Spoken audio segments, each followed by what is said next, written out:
Hello मेरे प्यारे listeners, close your eyes and listen to me. आज मैं आपको एक स्टोरी सुनाने वाला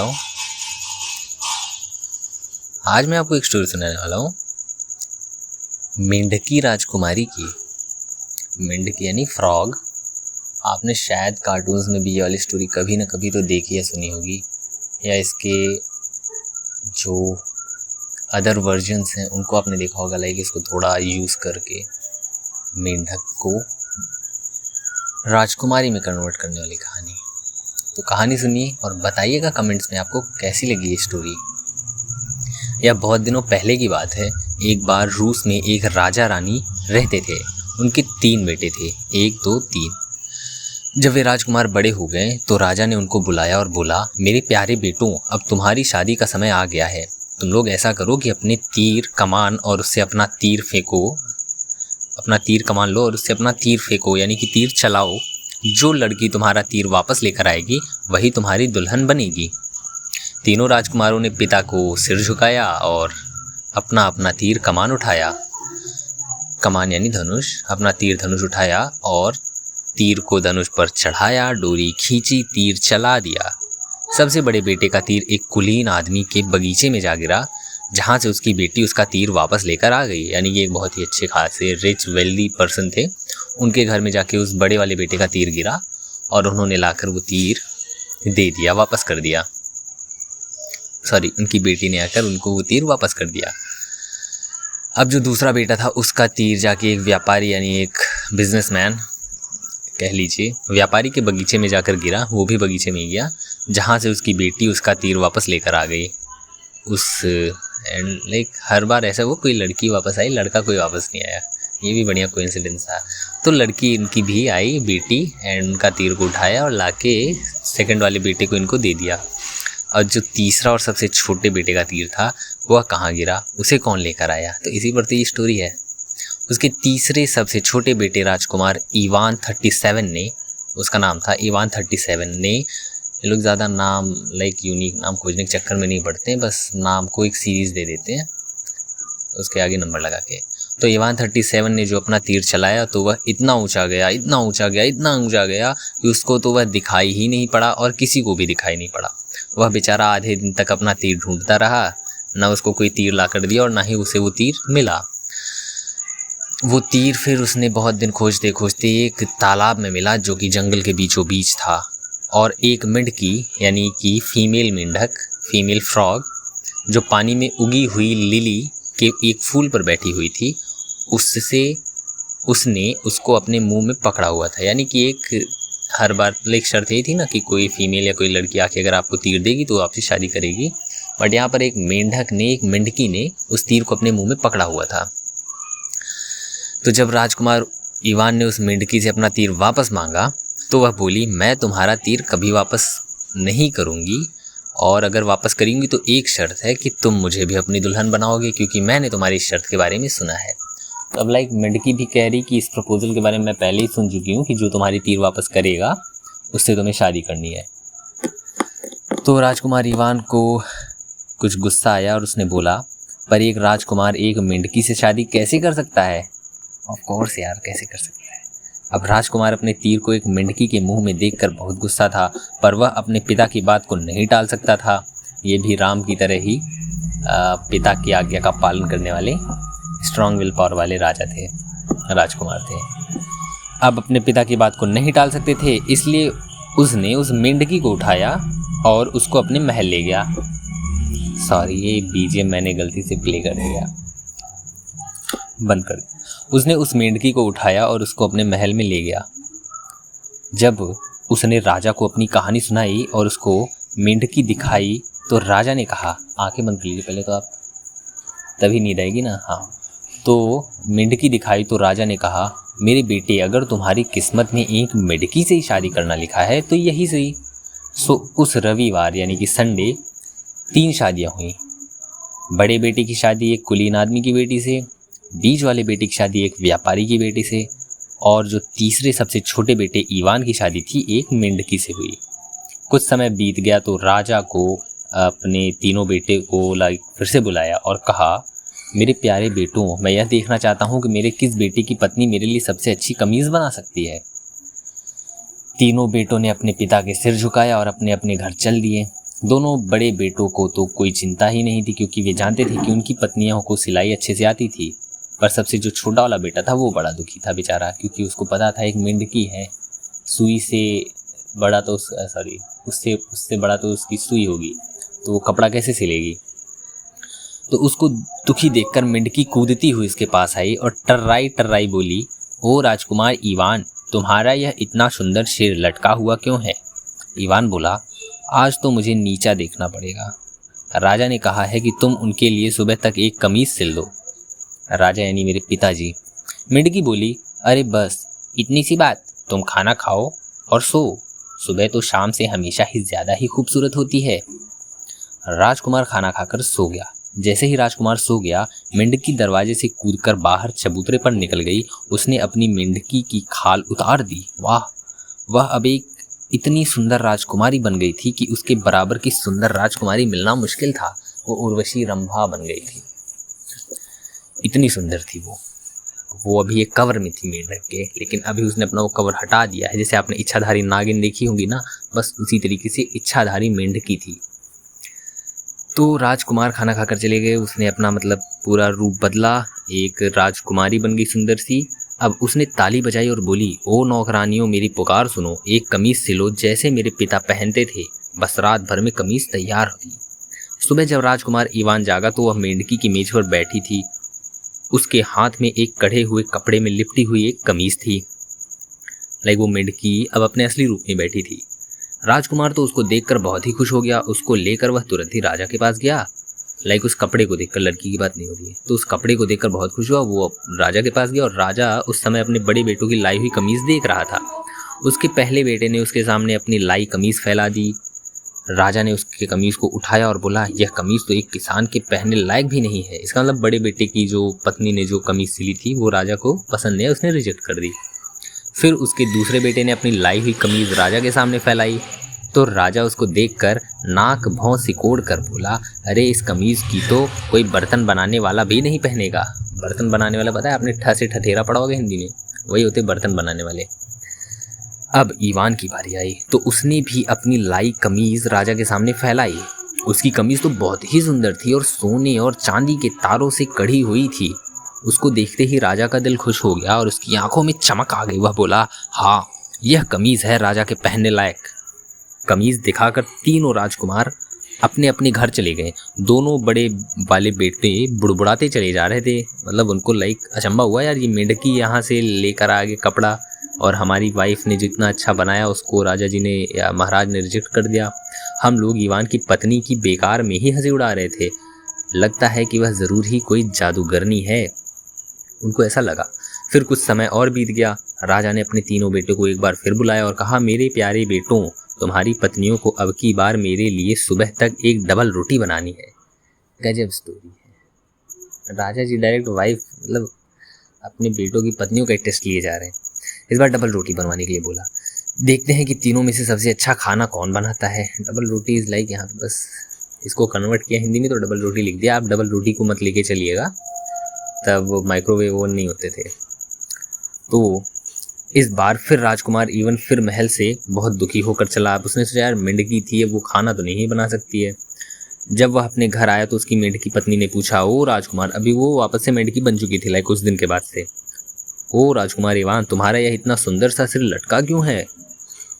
उसने उसको राजा का हुक्म सुनाया तो वह बोली, अरे बस इतनी सी बात, तुम खाना खाओ और सो जाओ, सुबह तो शाम से हमेशा ही ज़्यादा खूबसूरत होती। उसने फिर से ये लाइन रिपीट की। उसका तकिया कलाम था, सुबह तो शाम से ज़्यादा ही खूबसूरत होती है। वैसे आप इस बात से एग्री करते हैं कि आज सुबह शाम से ज़्यादा खूबसूरत होती? कमेंट करके बताइएगा। इस बीच दोनों बड़े बेटों ने शाही रसोई घर से एक बुढ़िया को बुलावा भेजा और यह देखने के लिए उसको ईवान के घर भेजा कि देख कर आओ कि वह मेंढकी खाना कैसे बनाती है।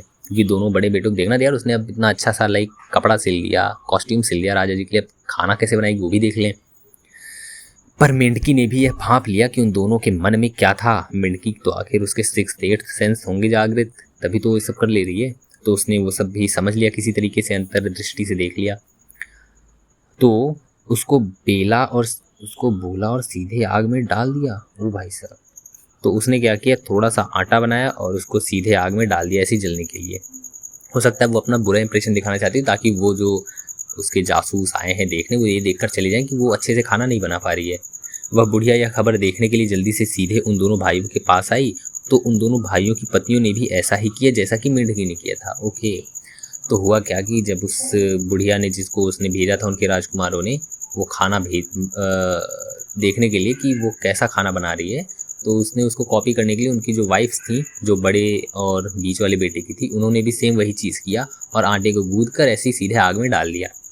पर जैसे ही वह बुढ़िया वहाँ से चली गई, मेंढकी कूद कर दरवाजे के बाहर चबूतरे पर गई और अपनी मेंढकी की खाल फिर से उतार दी। वह अब एक फिर से सुंदर राजकुमारी बन गई थी। उसके बराबर दुनिया में कोई सुंदर राजकुमारी नहीं थी, उस टाइप की बन गई थी। उसने फिर ताली बजाई और फिर बोली, फिर से मतलब उसकी सब जादूगरनी जितनी भी लाइक काम करने वाली दासियाँ होती थी वो सभी आ गई वापस से और बोली, हे नौकरानियों, इतनी मीठी डबल रोटी बनाओ, इतनी मीठी डबल रोटी बनाओ, मतलब KFC का एकदम पीस लगे, जैसे मेरे पिता खाते थे। यानी इसके पिता बहुत ही लगता है बहुत बड़े राजा थे वो। उनके अंदर 4-5 ऐसे राजा आते होंगे, 4-5 नहीं 10-15। डबल रोटी बनाओ जैसे मेरे पिता खाते थे। अगली सुबह जब राजकुमार ईवान जागा तो एक सफ़ेद कपड़े में लिपटी हुई एक करारी सी डबल रोटी देखकर बहुत खुश हुआ। उसकी खुशबू से ही मतलब वो एकदम मोहित हो गया। क्या बात है, क्या मस्त डबल रोटी है। वह उसको अपने पिता के पास ले गया। वहाँ उसका पिता उसके भाइयों की लाई डबल रोटियाँ देख रहा था।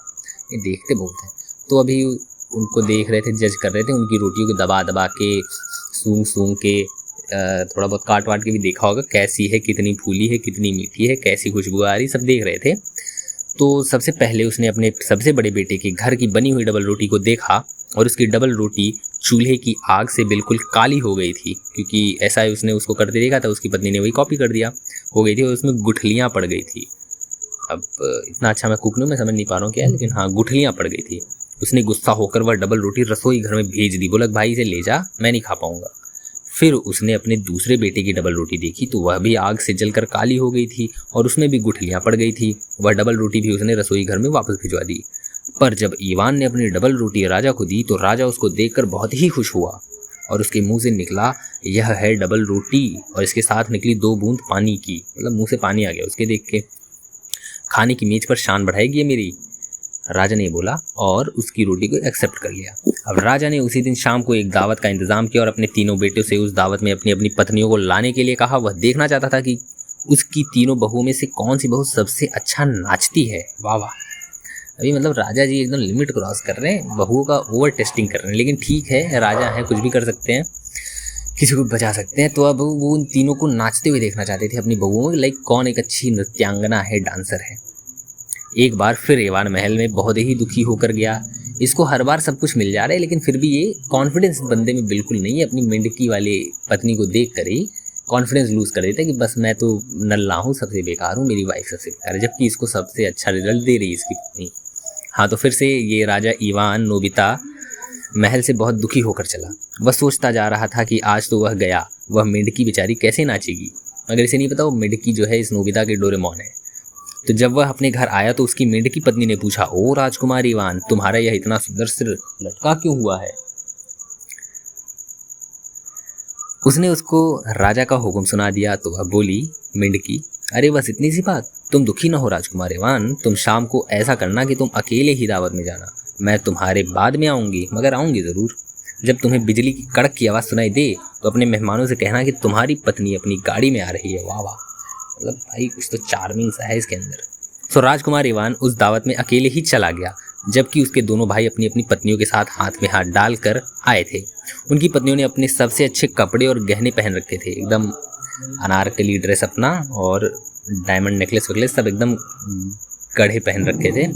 राजा और रानी, उनके बेटे और उनकी पत्नियां और सब कुलीन मेहमान खाना खाने बैठे ही थे कि अचानक बाहर बिजली कड़की और सारा महल हिल गया। सब लोग घबरा गए। ईवान ने सब लोगों को शांत किया, घबराओ नहीं वो भले लोगों, यह मेरी पत्नी है जो अपनी गाड़ी में आ रही है। तभी उसकी पत्नी अंदर आई। वह एक बहुत ही सुंदर राजकुमारी थी। वह नीले रंग का गाउन पहने थी जिस पर चांदी के सितारे जड़े हुए थे और उसके सुनहरे बालों में आधा चांद सजा हुआ था।